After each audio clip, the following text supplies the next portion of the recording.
आचार्य कुशल सन्मति सखजी महाराज की। खिला हुआ कमल सबके हृदय को खिला देता है और मुरझा हुआ कमल सबके मन को मुरझा देता है। तालाब में जब कमल खिलते हैं तो उन खिले हुए कमलों को देख करके हर व्यक्ति का मन मोहित हो जाता है। हर व्यक्ति उन कमलों को देखना चाहता है और जिस तालाब के कमल उजड़े हों, मुरझाए हुए हों, उस तालाब के बगल से लोग निकल जाते हैं, उसको देखना पसंद नहीं करते। मैं सोच रहा था एक दिन कि ऐसा क्यों होता है। कमल खिला होता है तो लोगों के चेहरे मुस्कुरा जाते हैं और कमल अगर मुरझाया होता तो लोग उसको देख करके ऐसे ही चले जाते हैं। आखिर क्या क्या कारण है? व्यक्ति जब बोलता है तो हर कोई उससे बोलना चाहता है, मुस्कुराता, हर कोई उसके साथ बैठना चाहता है और मुरझाए हुए चेहरे के साथ में कोई भी दूसरा व्यक्ति बैठना नहीं चाहता। जिसके चेहरे पर मुस्कुराहट नहीं हो, जिसका चेहरा उदास हो, उस उदास चेहरे के साथ में कोई भी दूसरा व्यक्ति बैठना नहीं चाहता। आखिर क्यों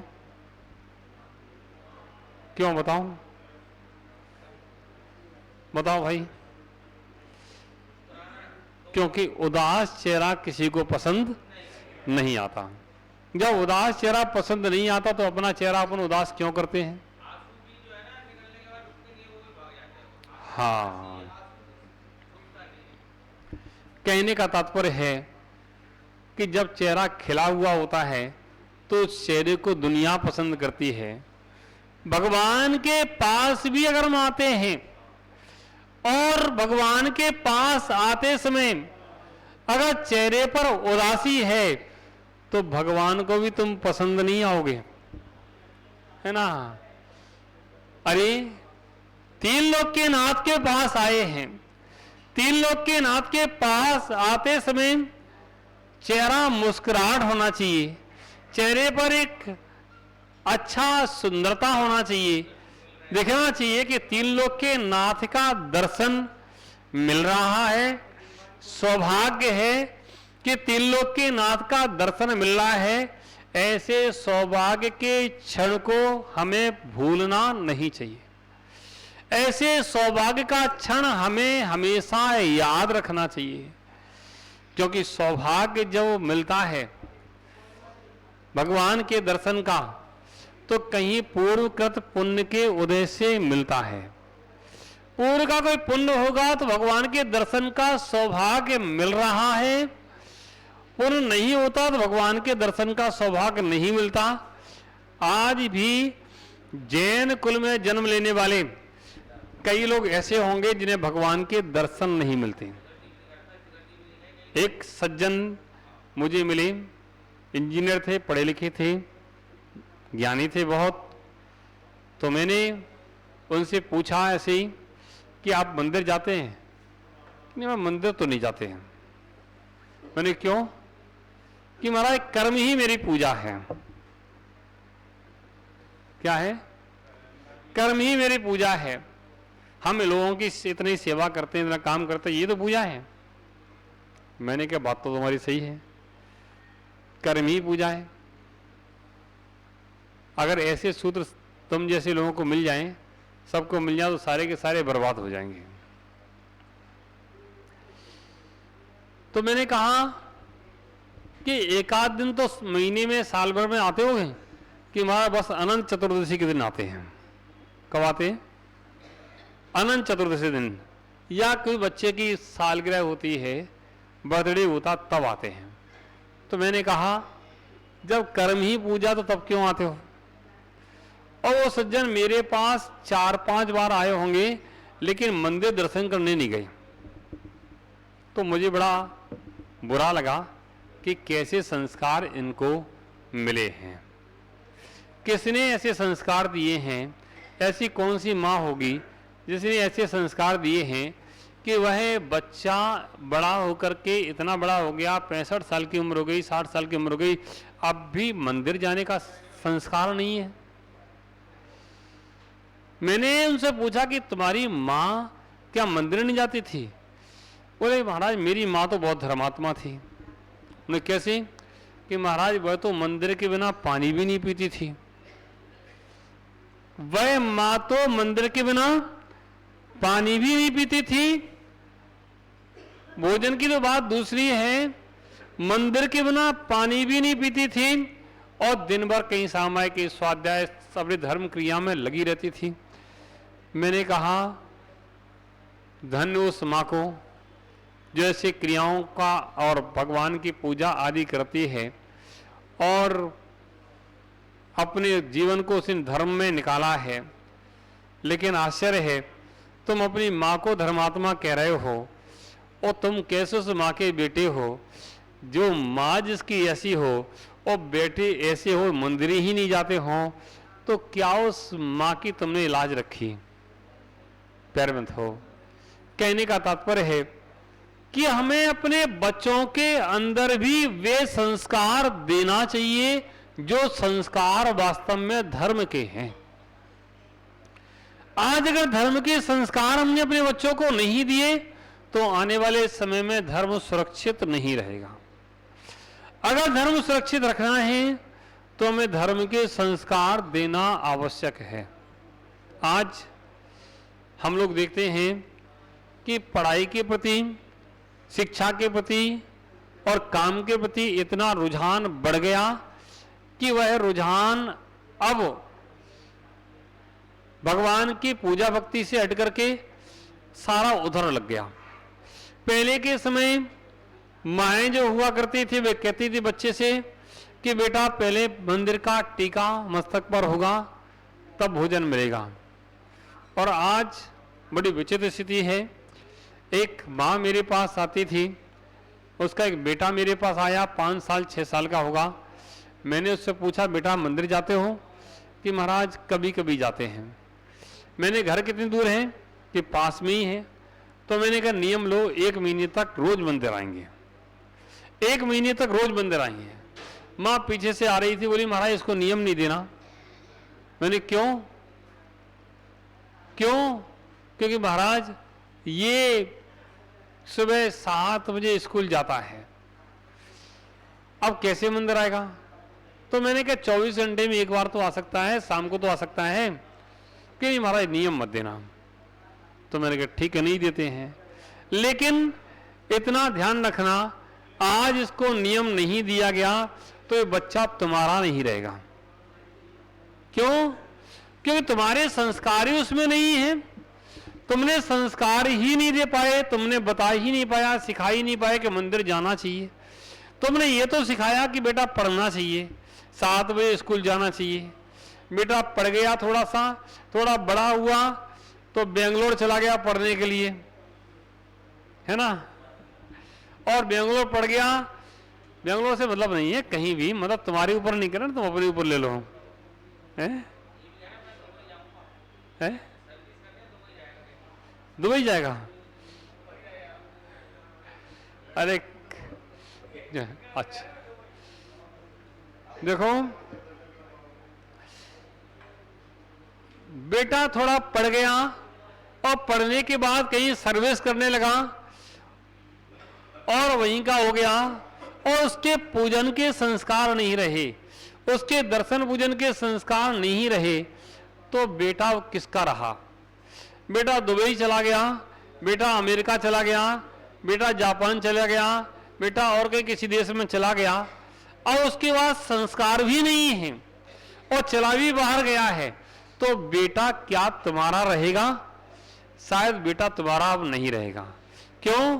क्योंकि उस बेटे को संस्कार ही नहीं मिले, ना तुम्हारे परिवार के काम आया, ना तुम्हारे समाज के काम आया, और बेटा तो बस इतना है कि तुमने इतना बना दिया था, वो खाएगा पिएगा और आराम से मौज करेगा, इतना तो हो सकता है, लेकिन वह अपने जीवन में अपना कल्याण नहीं कर सकता है। विषयों की सामग्री तो जोड़ सकता है, लेकिन अपना कल्याण नहीं कर सकता है। अगर संस्कार मिल गए होते, तुमने संस्कार दे दिए होते, तो संस्कार के बलबूते से वह बेटा तुम्हारे काम भी आ सकता था और तुम्हारे परिवार के काम भी आ सकता था। ओहो प्यार बंधो, बहुत समझाने की आज आवश्यकता है। आज हमारे परिवारों में ऐसे संस्कार दिए जा रहे हैं जिन संस्कारों से हम अपने बच्चों को अपना नहीं बना पा रहे हैं। हम लोग हरिद्वार में थे, हरिद्वार में एक परिवार में चौका लगा, आहार हुए तो 7 व्यक्ति थे, बुजुर्ग थे। किसी की उम्र 70 साल थी, किसी की 68 साल, किसी की 65 साल, किसी की 60 साल, और महिलाएं भी थी, लगभग उनकी उम्र भी इसी प्रकार से थी। और सबने मुझे आहार दिया। तो मैंने पूछा आहार के बाद कि आपके यहाँ कोई लड़के नाती पोते कोई नहीं है? बोले महाराज हम 7 भाई हैं, हम 7 भाई हैं और 7 के घर इसी गली में पास पास हैं। हमारे 7 के लड़के विदेश में रहते हैं और नाती पोते सब विदेश में रहते हैं। हम लोगों के पास कोई नहीं है। हम लोग अपने परिवार के साथ, क्या पति पत्नी, अपनी इस इतने बड़े मकान में, बड़ा आलीशान मकान बना, करोड़ों रुपए का मकान होगा वह, इस मकान में हम लोग अकेले रहते हैं। तो मुझे बड़ा दया आई उनके ऊपर, जिन्होंने बच्चे को इतना पढ़ाया कि बच्चा उनका भी ना रहा। 2 दिन बाद सूचना मिली कि एक घर में कोई व्यक्ति रहते होंगे, अकेले रहते होंगे, और 4 दिन से जब उनकी कुंडी अंदर से नहीं खुली, पड़ोसी ने देखा कि क्या बात है, 3-4 दिन से इनकी कुंडी खुली नहीं दिख रही, वो दिख ही नहीं रहे, क्या बात है। अंदर देखा तो अंदर से कुंडी बंद थी। फिर पुलिस को सूचना दी गई, गेट तोड़ा गया, तो अंदर एक जो सज्जन रहते थे वह अब इस दुनिया में नहीं रहे, अकेले ही उस घर में रहते थे। कैसे रहते थे?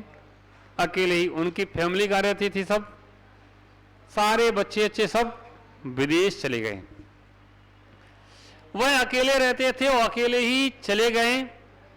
अब क्या होगा? इतना बड़ा आलीशान मकान बना और वो चले गए। अब उस चिता को आग लगाने वाला बेटा भी वहां नहीं रहा।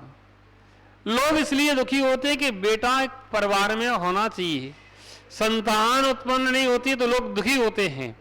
वह संतान उत्पन्न हो गई, उसके बाद भी वो संतान तुम्हारी कहां रही? आश्चर्य है, वह संतान तुम्हारी कहां रही? तुमने तो उसको पहुंचा दिया विदेश, वह तो दूसरों की नौकरी कर रहा है। तुमने इतना पढ़ाया कि दूसरों का नौकर बन गया। वह मालिक नहीं बन पाया, वह तो नौकर बन गया। और न तुम्हारा रहा, न तुम्हारे समाज का रहा, न तुम्हारे धर्म का रहा, न तुम्हारे देश का रहा। इतनी योग्यता तुमने दे दी, इतना योग्य बना दिया कि किसी काम का नहीं रहा, वह तो नौकर बन गया। प्यारे बंधुओं, आश्चर्य होता है हम लोगों की सोच कहाँ जा रही है। एक सज्जन आए मेरे पास, बोले महाराज क्या करें, लड़के की शादी नहीं होती है, लड़का बिजनेसमैन है, बहुत बड़ा बिजनेस है, तब भी उस लड़के की शादी नहीं हो रही। क्यों नहीं हो रही? कि आज लड़कियां सर्विसमैन देखती हैं, परिवार कह रहे लड़का सर्विसमैन होना चाहिए। मैंने कहा ये अब बस समझना चाहिए, ये सब बर्बादी के दिन आ गए। जो केवल सर्विसमैन लड़का या सर्विसमैन लड़कियां देख रहे हैं, समझना चाहिए उनके बर्बादी के दिन आ गए। और उनके साथ में बहुत सारी बर्बादी के दिन आ गए। क्यों? नौकरी कर रहे हैं, अपना बिजनेस छोड़ करके नौकरी कर रहे हैं, क्या उनका होगा? हरिद्वार में जो खत्म हो गए थे तो लड़के को सूचना की गई कि आपके पिताजी ऐसे ऐसे खत्म हो गए हैं, ऐसी ऐसी बात है।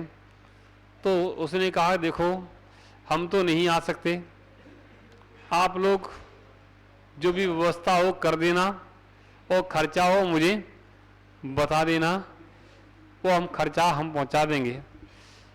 तो पड़ोसियों ने कहा कि कोई बात नहीं, इतनी जल्दी तुम नहीं आ पाओगे, कोई बात नहीं, लेकिन कम से कम 10-12 दिन 15 दिन बाद कब आओगे उसकी सूचना दे दो। वैसे समाज में दे दें तो एक कार्यक्रम छोटा सा हो जाएगा कि अभी तो हम किसी कीमत पर नहीं आ सकते और साल 2 साल अभी हमारे उतर आने की कोई उम्मीद नहीं है, क्योंकि इतने काम हैं कि इन कामों को छोड़ करके हमारा आना संभव नहीं है। आप लोग अपने हिसाब से कर लो, आप लोगों को जो करना है उसका खर्चा हम दे देंगे। अब बताओ उन पड़ोसियों को कैसा लगेगा जो वास्तव में हृदय से किसी के मित्र होंगे, सगे संबंधी होंगे, कोई उनको संबंध होगा, तो उनको कैसा लगेगा? और उस बेटे का क्या मतलब जो पिता के समाप्त होने पर भी वह बेटा 2 दिन बाद, 15 दिन बाद, 8 दिन बाद, 1 महीने बाद भी नहीं आ सक रहा हो। ऐसा कौन सा काम होगा जो पिता की मृत्यु से भी या पिता की मृत्यु से भी बढ़कर हो? प्यारे बंधुओं, क्यों? क्योंकि हमने बच्चों को संस्कार नहीं दिए। बच्चा बचपन से ही थोड़ा बड़ा हुआ हॉस्टल में चला गया, क्या मां के प्यार को वो याद रखेगा? क्या पिता के स्नेह को वह याद रखेगा? वह चला गया बचपन से ही, क्या धर्म के संस्कार तुमने दे पाए? मुझे लगता है कि वो संस्कृति, जो कल्चर चल रहा है वह ज्यादा अच्छा नहीं है। पहले गुरुकुल हुआ करते थे, गुरुकुल में कम से कम बच्चे पढ़ते थे, संस्कार तो लेते थे, और गुरुकुल में संस्कार दिए जाते थे भाई माता पिता से बढ़कर के संसार में कोई नहीं है। वो आजकल वे संस्कार नहीं दिए जाते हैं। प्यारे बंधुओं, वे बच्चे कहां से कहना मानेंगे? सत्य तो यही है, वे बच्चे कहां से मानेंगे? वे बच्चे कहते हैं हाय डैड, हाय मॉम, मरने से पहले डैड कर दिया, मरने से पहले ही डैड कर दिया, डैड है वो हो गया। हाय मॉम, मम्मी होती, मम्मी, मम्मी किसे कहते हैं? मॉम। जो मर जाता है ना, क्या उसकी मम्मी रखी, मम्मी है ना, उसकी लाश रखी रहती है। जिंदा में ही तुमने लाश बना दिया तो कहां बच्चा तुम्हारा रहेगा? शुरू से संस्कार ऐसे दिए गए, हाय डैड, हाय मॉम। प्यारे बंधुओं, ये संस्कार हमारे संस्कृति के नहीं हैं।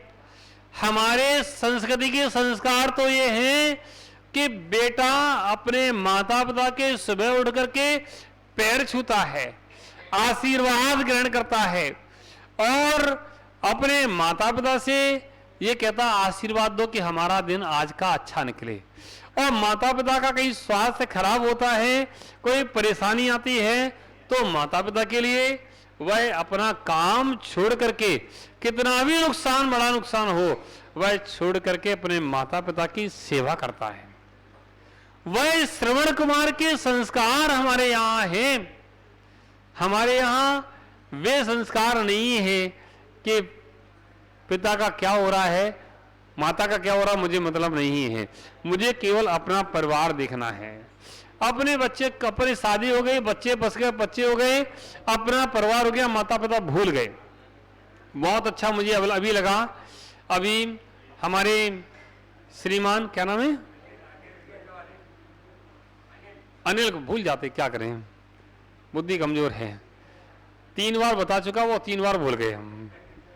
अनिल कुमार जी जैन भिंड वाले बोले कि महाराज मेरा नाम मत बोलना, मेरे पिताजी का और मेरे दादाजी का नाम बोलना। मेरा नाम मत बोलना, मेरे पिताजी का और मेरे दादाजी का नाम बोलना, क्योंकि वे मेरे बुजुर्ग हैं, उनका नाम नहीं बोलेंगे तो हमारे नाम का क्या महत्व। ओहो, मुझे लगा कि ये संस्कार हैं, वास्तव में यही संस्कार हैं, ऐसे हमारे भारत के संस्कृति के ये भारत के संस्कार हैं कि हमारा नाम मत बोलना, हमारे पिताजी का, हमारे दादाजी का नाम बोलना। ओहो प्यार बंधो, जब ऐसे संस्कार हमारे पास होते हैं तो हम कहते हैं कि हम भारत के सुपूत हैं। और जो कहते हैं कि मेरा नाम मेरे पिता और मेरे माँ, मेरे दादा, मेरे दादी से कुछ लेना देना नहीं है, वे संस्कार हमारे भारत के संस्कार नहीं। प्यारे बंधुओं, भारत की संस्कृति ने अपने पूर्वजों का ख्याल रखा है। भारत की संस्कृति में हमारे पूर्वज पूज्य माने जाते हैं, सम्माननीय माने जाते हैं। उनके आशीर्वाद के बिना हम कोई काम नहीं करते हैं। हमारे तीर्थंकर, हमारे भगवान, उनका आशीर्वाद लेते हैं, अपने माता पिता, दादा दादी का आशीर्वाद लेते हैं, तब दिन की शुरुआत करते हैं। प्यारे बंधुओं, ये हमारे संस्कार, भारत की संस्कृति के संस्कार हैं। इन संस्कारों को जीवंत रखना है। अगर ये संस्कार डूब गए तो बहुत अच्छा नहीं होगा। आजकल एक बड़ी विडंबना और चल गई। मुझे कभी लगता है, कभी कभी अपना माथा नीचा करना पड़ता है। लगता है कि क्या कहूं, क्या करूं, कैसे समझाऊं, कैसे समझाऊं अपने लोगों को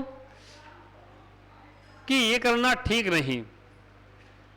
आज ऐसी संस्कृति ने जन्म लिया है जो अपने भारत की नहीं है, लेकिन भारत में कहीं से आ गई, और लोग पता नहीं क्यों उससे इतने प्रभावित हो गए और हो रहे हैं। और हमारे माता पिता, हमारे परिवार के लोग भी उनको नहीं रोक पा रहे। आज शादी से पहले लड़का लड़की जाते हैं घूमने के लिए और फोटो खिंचवाते हैं। क्या बोलते हैं? Pre wedding. Pre wedding. अब क्या होता है प्री वेडिंग? शादी से पहले फोटो खिंचवाना, घूमना, ये हमारी भारत की संस्कृति की नहीं है। भारत की संस्कृति तो वह है कि शादी से पहले लड़के लड़की मिलते भी नहीं हैं, बात भी नहीं करते हैं। माता पिता जो संबंध तय कर देते हैं, योग्यता देख करके जो संबंध तय कर देते हैं, वे संबंध बेटे और बेटी मान लेते हैं। वे संबंध मान हो जाते हैं और वे संबंध लंबे समय तक चलते हैं। कभी तलाक का मौका नहीं आता है। पहले कभी तलाक नहीं होते थे, कहीं कहासुनी हो जाती थी तो बात खत्म हो जाती थी, और कहीं ज्यादा हो जाती तो सब लोग बैठ करके निर्णय करके समझा देते थे और बात समाप्त हो जाती थी। कभी तलाक नहीं होते थे। आज शादी होती है कम और तलाक होते हैं ज्यादा। आज आंकड़े उठा के देखे जाएं तो तलाक के इतने मामले मिल जाते कि आज शादी हुई और कल तलाक हो गया। 2 दिन 4 दिन 15 दिन रहते, 7 महीने नहीं हुआ तलाक हो गया। ये संस्कृति कहाँ की है? ये संस्कृति निश्चित रूप से भारत की नहीं है। भारत की संस्कृति में समझाया जाता है, आपस में एक दूसरे की बात को समझा जाता है, और वह हमारी भारत की संस्कृति है। अब विदेशों की संस्कृति उनकी हटाओ, नहीं मुझे पसंद, हटाओ इसको, अब दूसरी शादी कर लेंगे हम। दूसरी पसंद नहीं आई तो हटाओ, अब तीसरी शादी कर लेंगे। ओहो, शादी करते रहोगे हैं? कपड़े थोड़े ही रोज रोज बदल लो। भारत की संस्कृति में पति को परमेश्वर कहा जाता है और स्त्री को गृह स्वामिनी कहा जाता है। पति को परमेश्वर और स्त्री को गृह स्वामिनी कहा जाता है। घर उसके पत्नी के से चलता है और पति सारे घर की व्यवस्था बनाता है। यह भारत की संस्कृति है। विदेशी संस्कृति से हमारे भारत के लोगों को बचना चाहिए। अगर नहीं बचेंगे तो हमारी संस्कृति में ऐसा कलंक लग जाएगा, वह कलंक हमारे भारत को बेकार कर देगा। प्यारे बंधुओं, बहुत अच्छी बात, और समझदार के लिए इशारा ही काफी है। हम लोग भगवान आदिनाथ के पूजने वाले हैं, उनकी संस्कृति के हैं, भगवान महावीर की संस्कृति के हैं, भगवान राम की संस्कृति के हैं। हम लोग उस संस्कृति के नहीं हैं कि सीता का हरण करके अपना बनाने की कोशिश की जाए। हम उस संस्कृति के नहीं है कि दूसरों को जबरदस्ती अपना बनाया जाए और किसी को भी छोड़ दिया जाए। वह संस्कृति हमारी संस्कृति नहीं है। हमारी संस्कृति राम की, महावीर की, आदिनाथ की संस्कृति है। हमारी संस्कृति श्रीपाल मैनासुंदरी की संस्कृति है, जिस बेटी ने कह दिया था कि पिता ने जो निर्णय किया है वही हमारा निर्णय है। पिता ने जो निर्णय किया है, मैं अपने आंख से नहीं देखूंगी कि मेरा होने वाला पति कौन है, वह तो मेरे पिता ने जो करेंगे वही होगा। ओहो प्यारे बंधुओं, ऐसी संस्कृति हमारी भारत की संस्कृति है। हमारे रावण की संस्कृति हमारी संस्कृति नहीं है कि किसी को भी पसंद किया जाए और किसी को भी छोड़ दिया जाए। प्यारे बंधुओं, ऐसी संस्कृति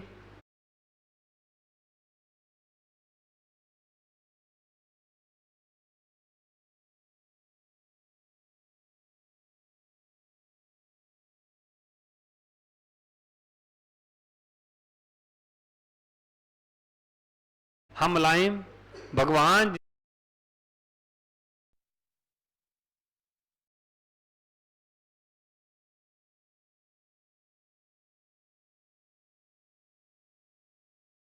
जिनेंद्र के शासन में बैठे और मुस्कुराते हुए चेहरे से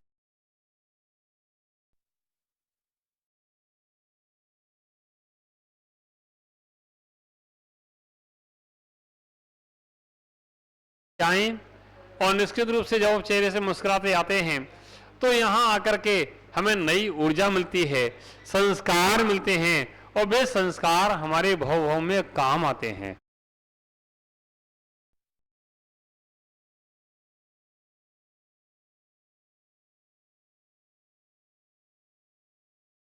हमारे संसार से पार होने के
रास्ते खुलते हैं।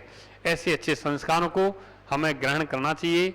भगवान आदिनाथ, भगवान महावीर स्वामी की पूजा आराधना करना चाहिए और भगवान की पूजा करते हुए अपने जीवन को सफल बनाना चाहिए। इन्हीं मंगल भावना के साथ सबके लिए मंगल आशीर्वाद। देखो, आज कैलाश नगर से बहुत सारे महान भाव आए हैं दर्शनार्थ, कोई बात नहीं, सबके लिए मंगल आशीर्वाद और यही भावना कि सबका जीवन मंगलमय हो और यहाँ के सब जीवों का जीवन भी मंगलमय हो। सबके लिए आशीर्वाद। देवली आचार्य सन्मति सागर जी महाराज की द्वादशांग जिनवाणी माता की।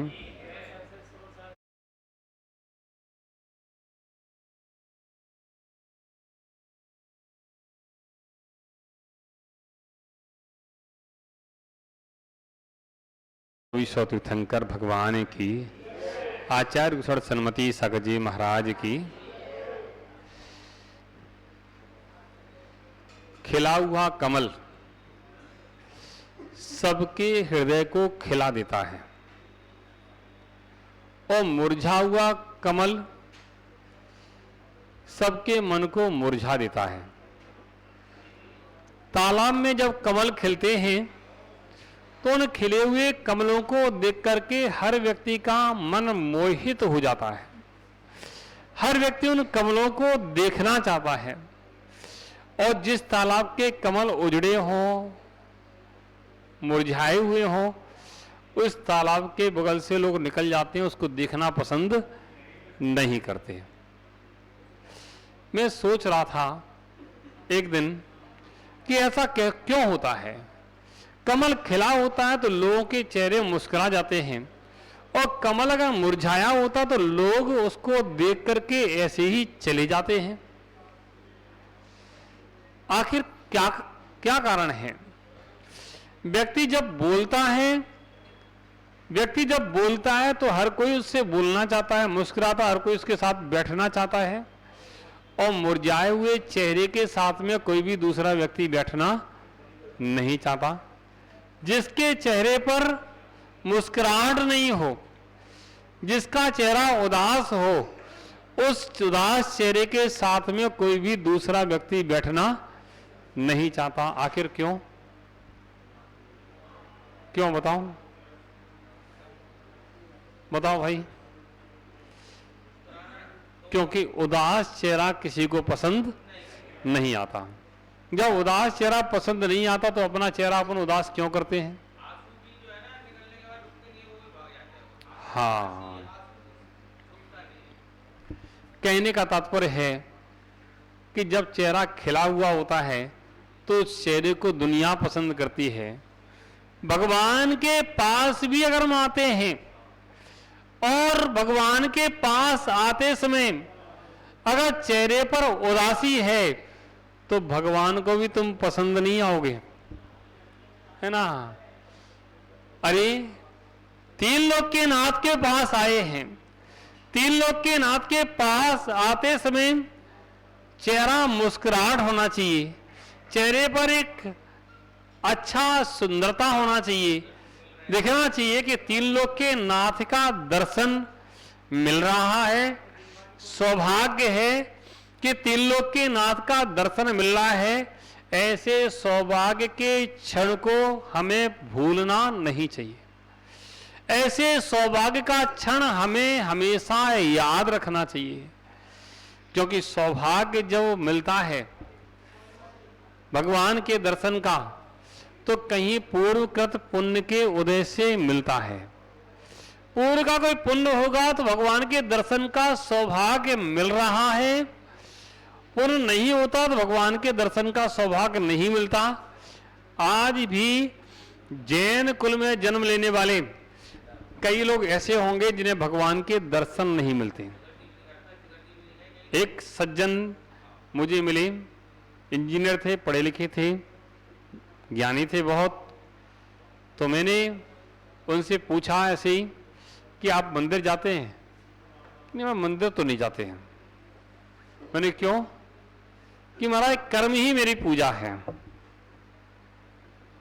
क्या है? कर्म ही मेरी पूजा है। हम लोगों की इतनी सेवा करते हैं, इतना काम करते हैं, ये तो पूजा है। मैंने कहा बात तो तुम्हारी सही है, कर्म ही पूजा है। अगर ऐसे सूत्र तुम जैसे लोगों को मिल जाएं, सबको मिल जाए तो सारे के सारे बर्बाद हो जाएंगे।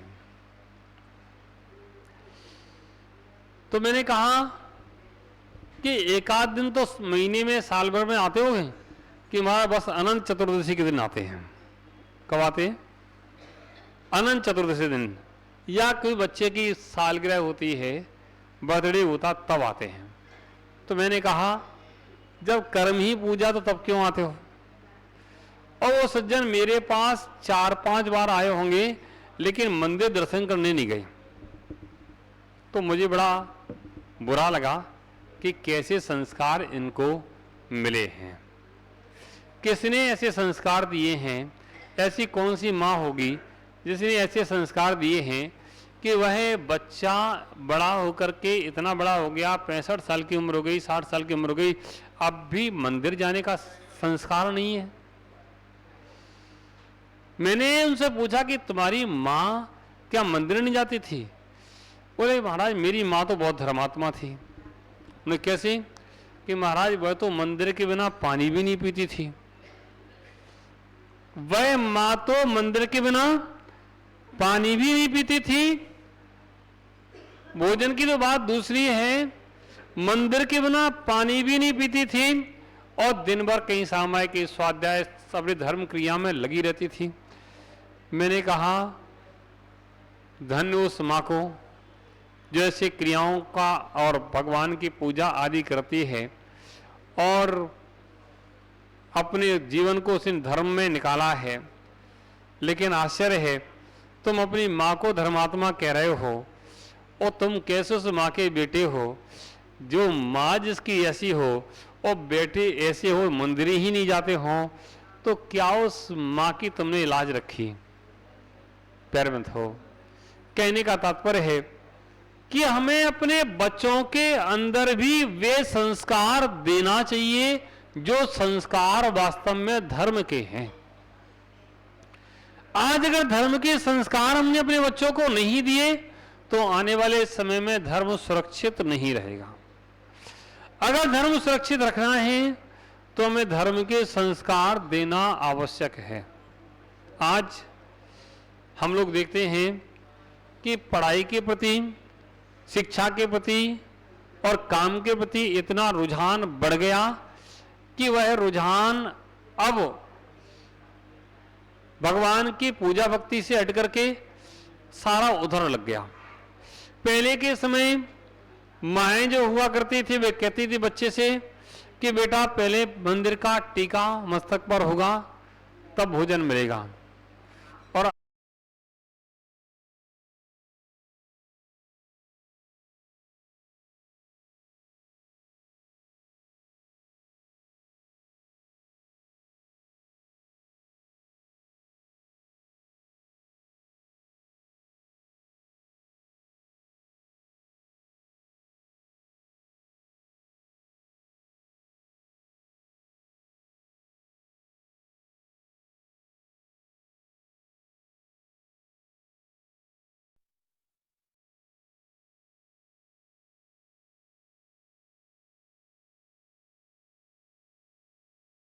आज बड़ी विचित्र स्थिति है।